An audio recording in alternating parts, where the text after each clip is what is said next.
Hello, good morning, and welcome to this, the final breakfast discussion tackling some of the key policy and economic issues discussed at the ANC's 53rd elective conference in Manguang. I'm Karima Brown.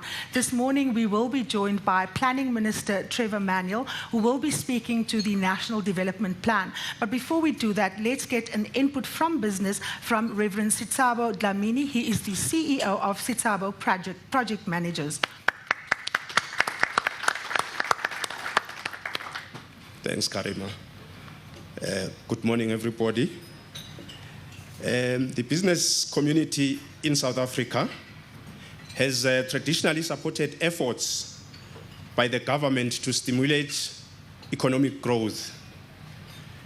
Nowhere has this been brought into sharper focus than in the National Development Plan, to which we owe Minister Manuel's National Planning Commission a huge debt of gratitude.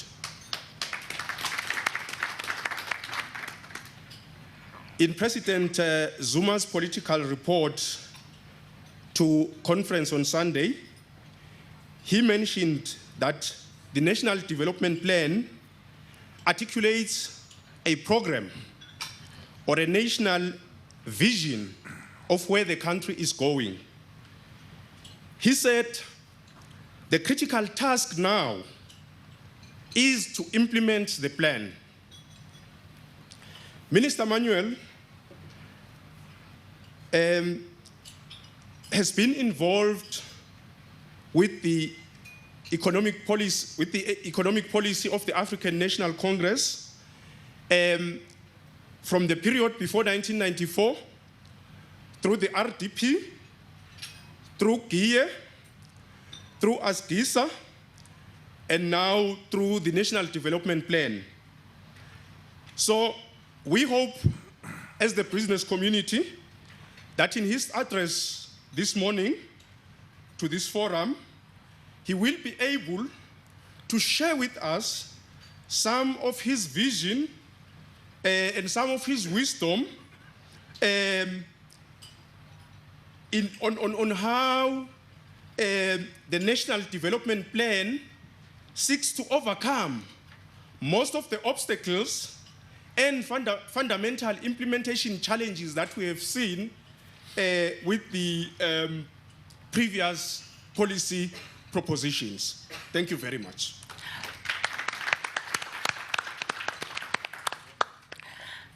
That was, of course, Reverend Sithabo Dlamini speaking there to us from Sithabo Project Managers. Now, of course, the National Development Plan has been the focus of the nation's attention since the Commission has been formed and the task that has been laid out to them. Now, Minister Manuel handed over this plan on the 16th of August to the President, and the plan is now with Cabinet.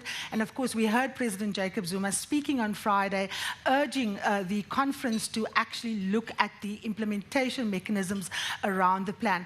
I'm not going to waste a lot of your time. Let me get the man of the moment, Minister Manuel, to tell us exactly how he thinks the delivery mechanisms are going to be put in place by the ANC's 53rd elective conference to operationalize this plan. Minister Manuel, ladies and gentlemen. Minister, let's go to the stage. Do you want me to stand there? Okay, I was just getting settled. Your last address. Thank you very much, Karima. Good morning to all of you. Let me just take a moment and the plan emerges from a decision taken 5 years ago at Polokwane. The idea of the Planning Commission was incorporated in the manifesto of the ANC going into the 2009 elections. A Planning Commission was established, drawn from people outside of government and one person inside of government, the schizophrenic, that's me. Now the Deputy President of the ANC is also Deputy Chair of the Planning Commission, and that gives me a kind of edge over Cyril Ramaphosa. It's no bad place to be today. We started work in May of 2010. By June of 2011, we delivered a diagnostic. We took that to the nation. We then consulted on the process. By the 11th of November last year, we had a proposed plan in place. Again, we embarked on consultation on the 15th of August, handed this to the President. It's important to understand the plan. It's the first plan for the country, and it's important to understand in a number of different ways. One part of it is about ensuring that we complete and focus on implementation, and because in its nature it's not a government plan, it's a plan for the nation. It's fundamentally important that we involve communities in decisions and oversight. I think that's the first and most important plank, and that has been a big part of the communication to this conference. You've got 4,500 delegates representing all of the country, and if people are not involved, if people wait for government, you have a democracy that'll die on its feet. You need to energize the democracy, and that energy will come from people's participation in oversight over the kinds of services that they deal with in their everyday lives. That's one part of it. A second part of it is that in our analysis, and we've worked largely with existing policies, there are certain gaps or issues that need additional attention. One of those examples would be urbanization policy. We have massive and rapid urbanization in South Africa, and this is borne out by the results of Census 2011. But people come into cities where, on the one hand, the spatial norms are still largely those of apartheid. We still live in group areas in the main. And secondly, we aren't accommodating people coming in. And people will continue to flock into cities, and we need an urban policy that absorbs people differently. We provide not just housing, but a built environment that's very different, and that is a centrally important part of it. The third part is, of course, how we expand the economy and grow jobs in the economy. So we're dealing with some gaps, some omissions, but the focus is always on implementation. Our basic message is that if the focus, as we've done in the past, is merely on policy, we don't actually get far down the track. We need to have a set of measurements in place that allow us to focus on improvements. We must also link change differently. So if you look from the plan at education, we start with early childhood development. In fact, we start before early childhood development and try and understand what should happen in the lives of infants, issues like nutrition, cognitive development, then through the early childhood development, through the schooling system, into higher education, further education, innovation, and then laying a different kind of basis for what happens in the economy. We've drawn a lot of policy areas together in a way that frequently government departments can't do, and I think that that's an innovation that will also allow us to deal with some issues in detail. Going forward, there will be work that'll be different. If you take an issue like food security, it's a big issue globally. We need to understand not just land reform and people on land in agriculture. We need to understand the environment that supports communities in rural areas. We need to understand the utilization of resources like water and land itself. We need to understand what kind of chemical interventions are needed. And then you need to understand the infrastructure that allows people to get product from the farms to markets, especially small farmers. All of that will require a very different, detailed approach, the kinds of issues we haven't done work on yet, but the seeds of which are embedded in the first National Development Plan, which is being discussed by conference here. It's a very good moment, and the reception for the plan has been exceedingly warm in this conference. Thank you. Minister Manuel.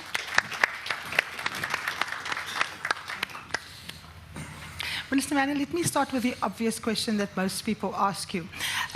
This plan is an overarching plan. It's not directed at one sector of our society. It is meant to provide a big, large framework. To what extent are you satisfied that there is synergy, though, between where all these policies are coming from and what you've drawn up? People often refer to convergence, overlap, and of course, divergence between, let's say, the National Development Plan and the New Growth Path, IPAP 2, et cetera, et cetera. Just take us through how all of these plans fit in with this overarching plan. Karima, in our stock and trade presentation, there's a slide that we use which is a warning. The National Planning Commission is not government, and we're not a political party. So what we don't do is to invent new policies. We harvest the policies that others have done, evaluate them, and then tie them up differently. And it's very important to do it in this way. We can also facilitate government in prioritization and then work with a department like performance monitoring and evaluation to ensure that the performance metrics are in place. But because the implementation must be done by government, we need those government departments to own it at one level, in the same way as communities must own the outcomes. For this reason, you will find that issues like the new growth path are taken account of. The IPAP 2 is taken account of. In the same way, the national health insurance is taken account of when you look at health, or many of the education policies. I mean, in the diagnostic we did, out of the issues we identified as issues that are in need of desperate attention, the two that stood out are, firstly, that too few South Africans work. And if you recognize that, you then have to talk into a range of economic initiatives in government. But the second issue, and there's a causal relationship between the one and the other, and that is that the education outcomes for the majority of black South Africans remain suboptimal. So you've got to fix those issues.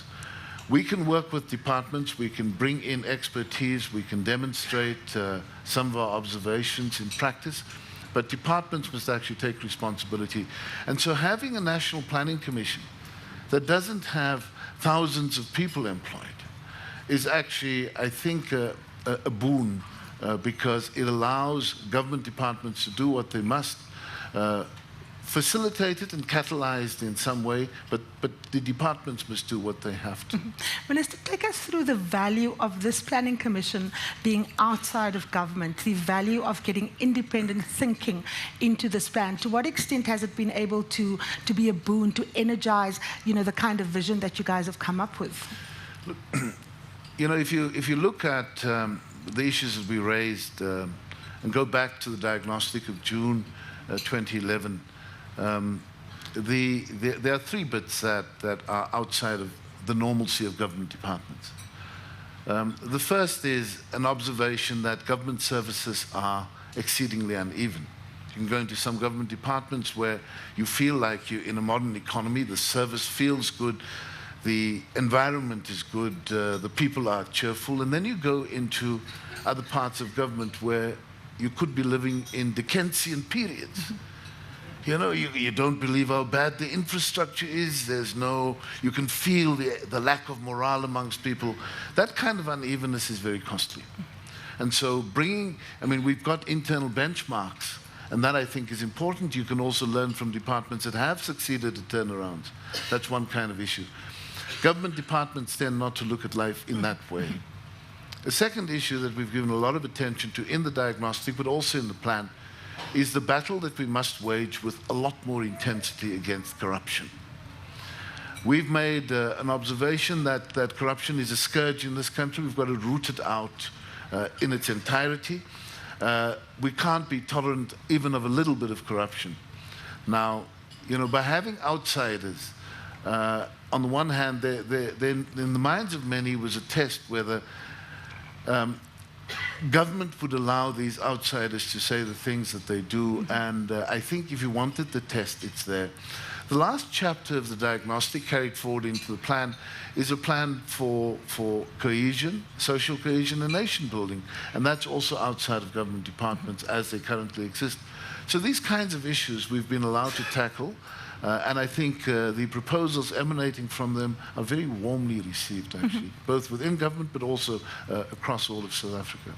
Now, Minister, you've made an impassioned plea for a return to activism, for communities to become involved. You've been very critical of communities who almost outsource their responsibility. You've been using terms like, we need to insource responsibility, we need to own what we are responsible for. But I wanted to put it to you, if you talk about those sections of South Africa that is in periods that one wouldn't associate with modernity, what kind of incentive is there for people who are locked outside of the economy, who are on the margins, to own anything, to get involved when they need to get up at 4 o'clock in the morning to take a train that still takes a very long time to get to their places of work? They don't have the energy all the time to go to a school meeting to make sure that the school has in fact delivered, those textbooks. How do you get those kinds kinds of people to believe that there is a reason to claim a stake in their future? The curious situation in a country such as ours is in communities where the poor live. There are actually organizations within the community that provide the social fabric.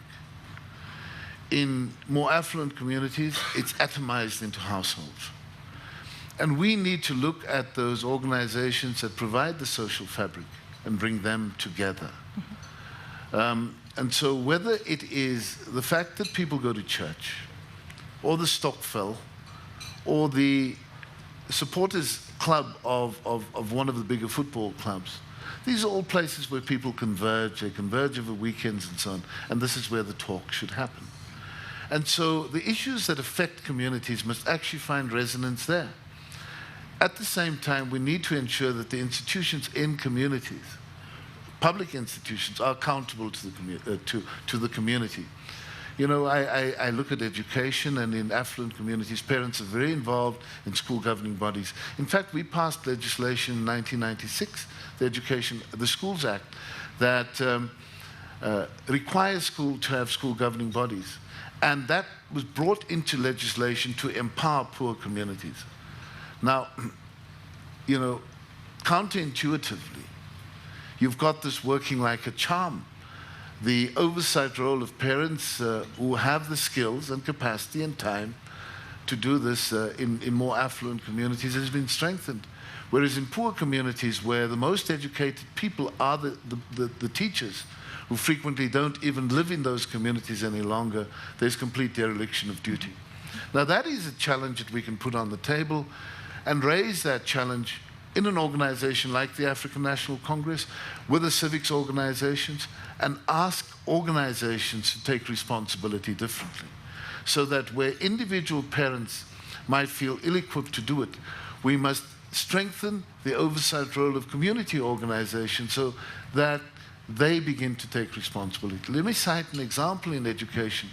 You know, what has been topical in this country is, over the past few weeks, has been the release of the results of the annual national assessments. Done at grades 3, 6, and 9. Now in 3 weeks or so, there'll be the result, the grade 12 results. But that's already too late. We need to deal with the problem already in primary school. And so part of what we'd like to see is that these results become public, that parents know what's happening in the school.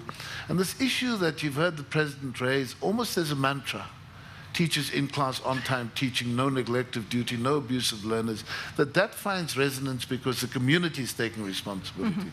It's those kinds of examples which we think will energize our democracy quite differently.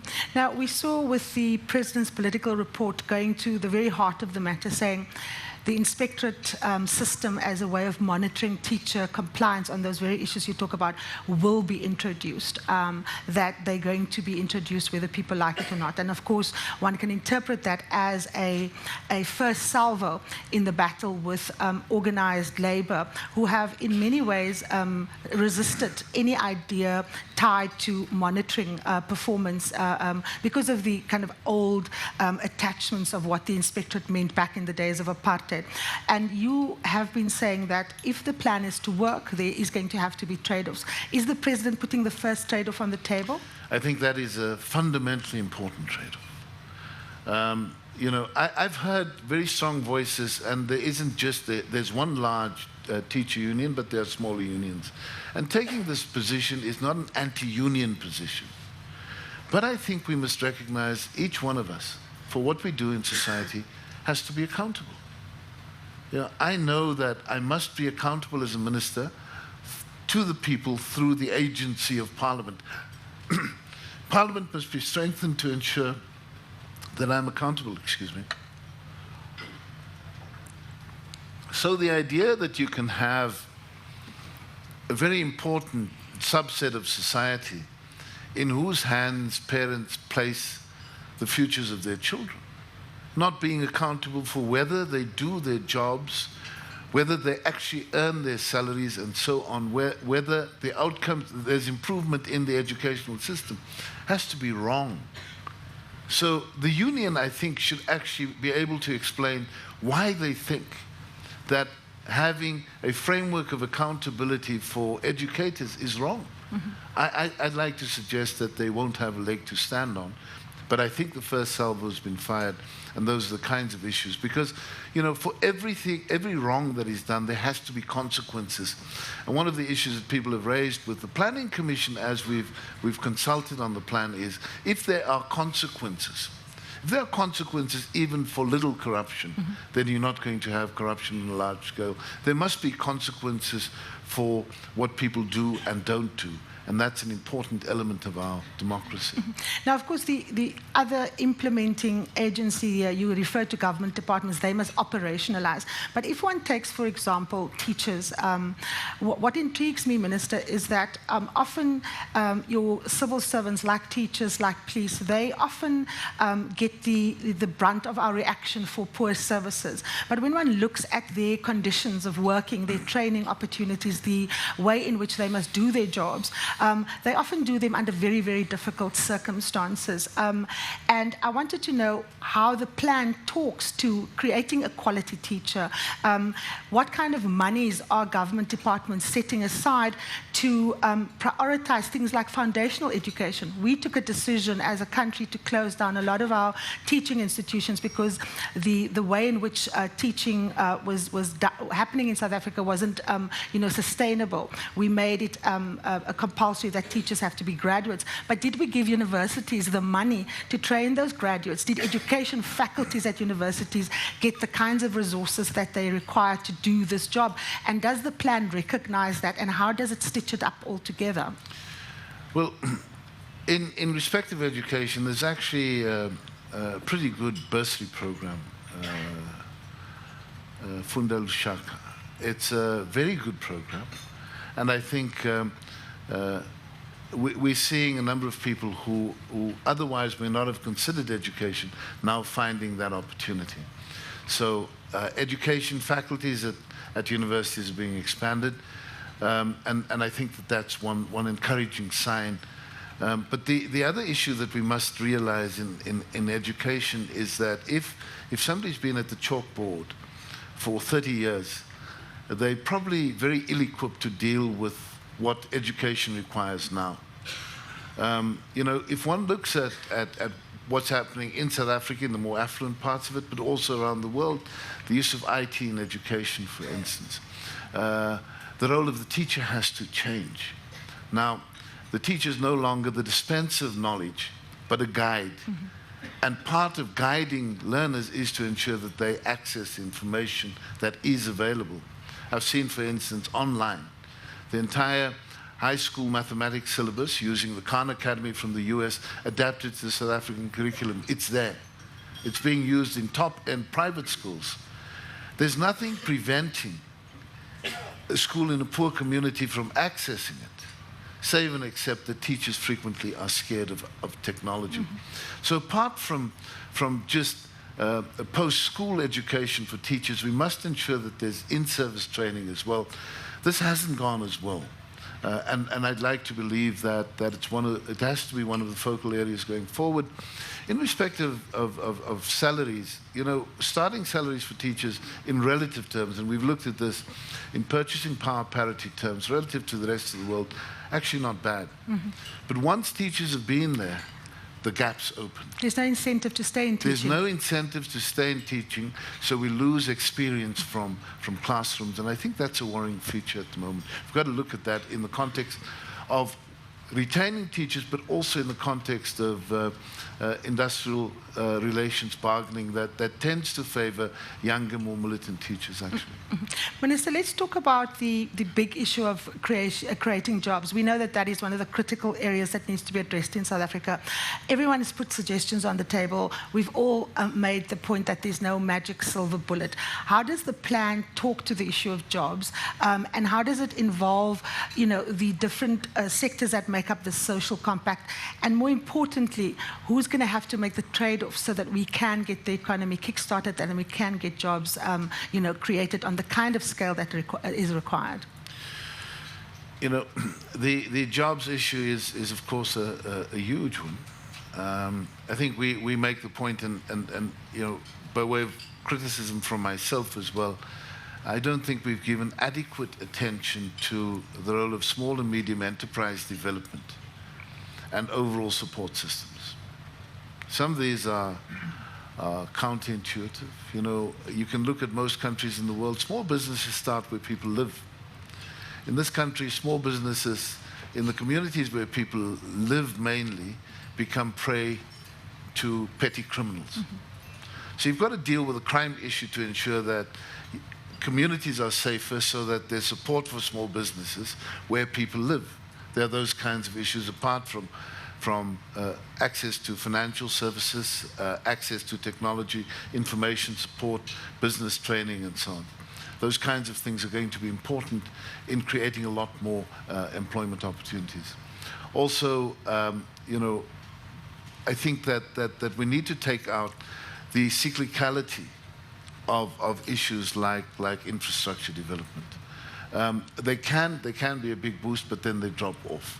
So we need to be able to smooth these passages with a lot of detailed work, and part of it is knowing where we need to go, but understanding that we can't do everything at the same time. Now, if you look at the President's Infrastructure Coordinating Council, they focus on 18 SIPs. The 18 SIPs are important to recognize that they offer us a broad choice of what we need to do, but within it we must choose priorities.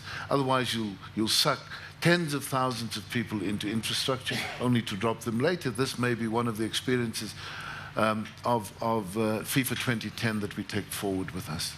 There's also a lot of untested ground in the services sector, and one tragedy in South Africa is the way in which we've allowed the manufacturing sector to be decimated. And you know, there are so many issues that we need to take up. Just across the road from this campus, I was surprised to learn just this past weekend, there's a company that employs 570 graduates in pharmaceutical industry, and it's part of services to the global pharmaceutical industry. We don't know these things. How many other opportunities like that will there be in Bloemfontein and elsewhere, because we can't have everybody in Johannesburg, Cape Town and Durban. Minister Manuel, we have to take a short break. Of course, when we come back, we will open the floor to questions. We've got a packed house here. I'm sure you're going to be riveted by the kinds of questions that Mr. Manuel is going to be asked from a range of people, ranging from business to, of course, a large contingent of journalists that have joined us. Do stay tuned to CNBC Africa. We will be continuing our conversation with Planning Minister Trevor Manuel.